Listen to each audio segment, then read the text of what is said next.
Okay, ito. Meron tayong i-DIY, no? Itong lababo na to. Malakas ang tulo sa ilalim. I-check natin kung anong diferensya.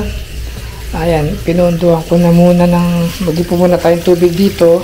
At tsaka ko bubuksan, makita dito kung anong diferensya. Maaring ito ay barado. Ano to? Ito. Ayan. Ito, maaring ito barado.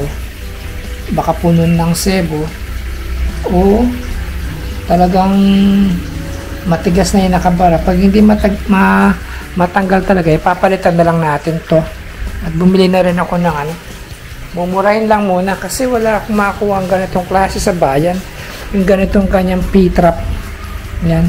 Kasi ang gamit na itong P-trap na to, para yung tubig ay pumupundo sa hanggang dito, para yung amoy na nanggagaling sa labas ay hindi na makasingaw pataas yung amoy.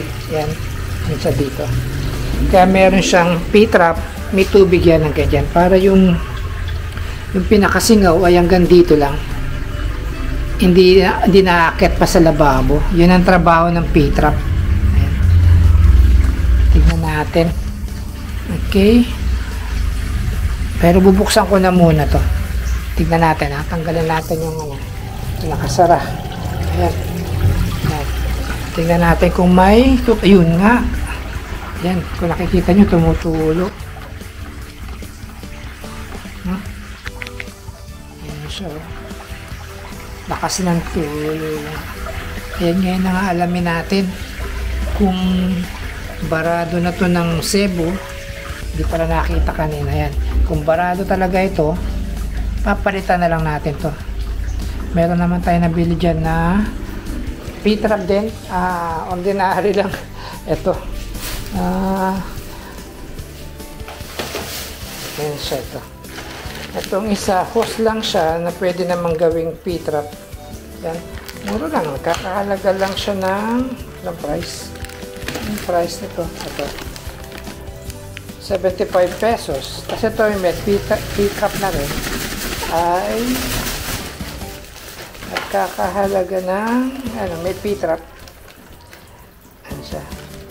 Ay kano ba? 84 84 pesos lang. Yan. So yan ang itatry. Papalitan natin yan. Okay.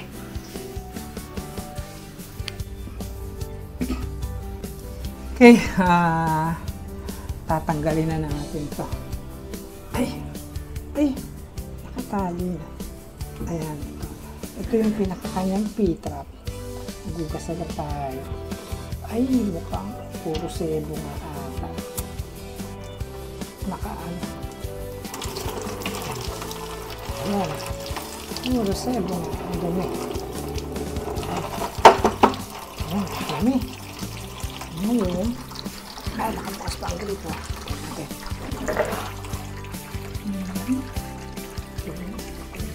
Paano ba ito na ilalabas? Okay. Made in Italy na rin pala ito. Katali. Wala na may magagawa nito kung di ako rin. Ayan. Pero wala nang ang butas. Okay. So ito. Pakita ko sa inyo. Ayan, no? Grabe pala yung bara. Sebo na siya, no? Ayan. Halos wala nang madaanan doon sa kanyang, kung mapapansin nyo ay ito yung kanyang outflow. Ayun, no? Yung doon na yan, puro sebo ng paikot. Kasi dyan umakit yung tubig, lalabas dito. Ayan. Grabe yung sebo. So, ito ay ating lilinisin. Kuha tayong gamit. Tignan natin kung magkukuha natin gamit dito. Siguro screwdriver lang muna. Okay. Kuha tayong gamit. Matanggal tong sebo. Tigas na yan. Okay. So, yan yung mga sebo. Madami. Naipon dun sa maliit na ito. Dito, tsaka dito. Singit-singit. Ayan, kaya pala. So,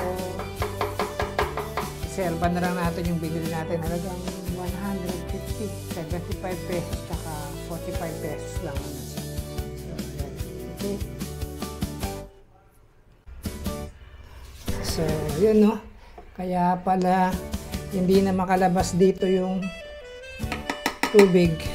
Gawa ng puro sebo na. Malamang ito, ano rin to, puro sebo na rin ito. Tingnan natin. So, no need ng palitan tong P-trap. Kasebo lang.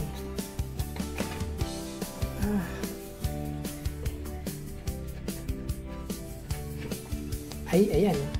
Kung makikita nyo, sebo. Naipon, di ba? So, tsaka na lang tayo magbukas ng kamay. So, tatanggalin na muna natin ito. Nagbara talaga. Ano ba ito nagbara na to? Parang ano na, sebo talaga. Yung sa loob, ganun din.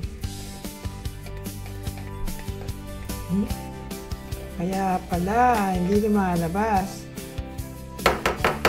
Tapos, ito, malamang meron din to sa gitna.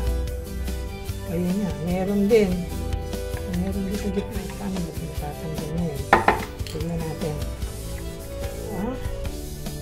Okay lang ganun kanina. Okay, ganun lang pala siya. So, ito ay tanggal dito. Kaya mabalik natin ang mga isang maya. So, may binili tayo. Reserva na lang yun. Kasi, mahirap kasi kung di ako bumili tas tsaka ako chinek to. Ayun. Kita nyo? Kita nyo yung dumi? Ayan, no? Tanggalin natin. Wow!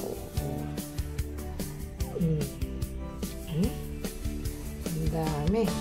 Bukod pa yung nandito dito sa labas niyan.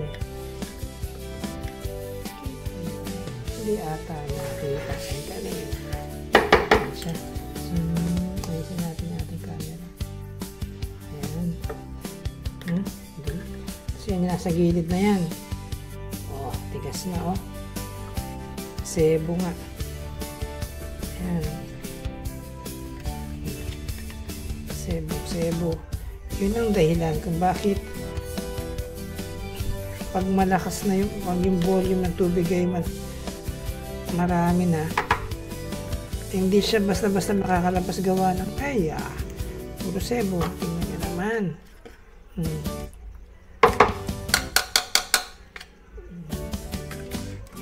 Okay. Wala, talagang ganyan. Maruming trabaho. Ayan, ayos na. So, ito ay ating lilinisin na lang sa labas. Okay. Ito din.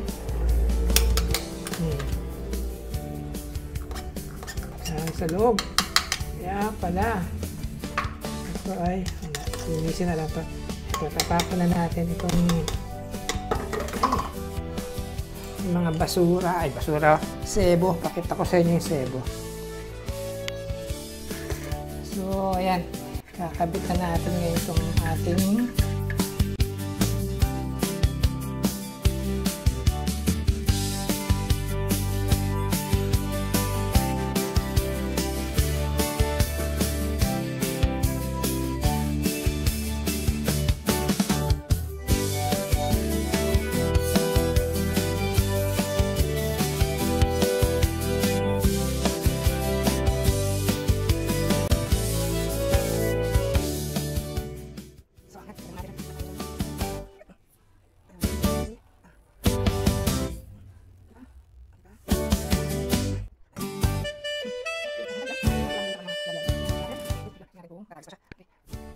So, ayan, nakabit na natin. At tayo dito na sa ating rito. Ayan, basta tayong kamay. Tignan natin kung may tatagas pa rito. Okay. Sa ngayon ay wala pa at ating puponduhan to ng maraming tubig at bigla natin siyang i-open. Yan. Pataasin natin tubig mga hanggang dito. Tsaka natin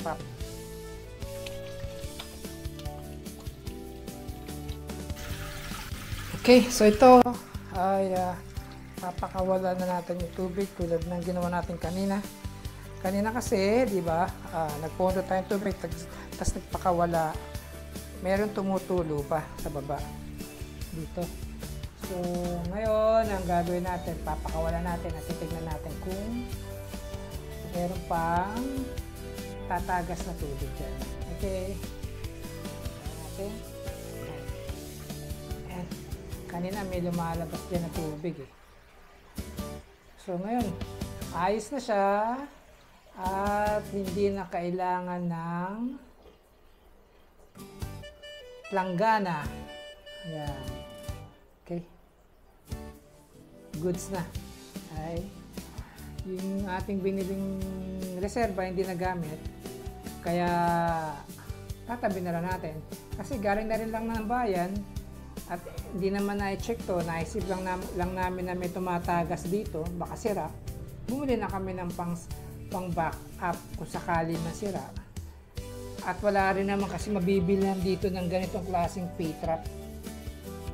Ang kalimitang P-trap dito ay letter U, yung ganito. Kaya ganyan siya. So, yan, wala siyang tagas. Okay, ito ang ating maiksing DIY ngayon. Pag-ayos ng P-trap sa ating lababo. Tuloy-tuloy ang tubig at wala man lang tumutulo.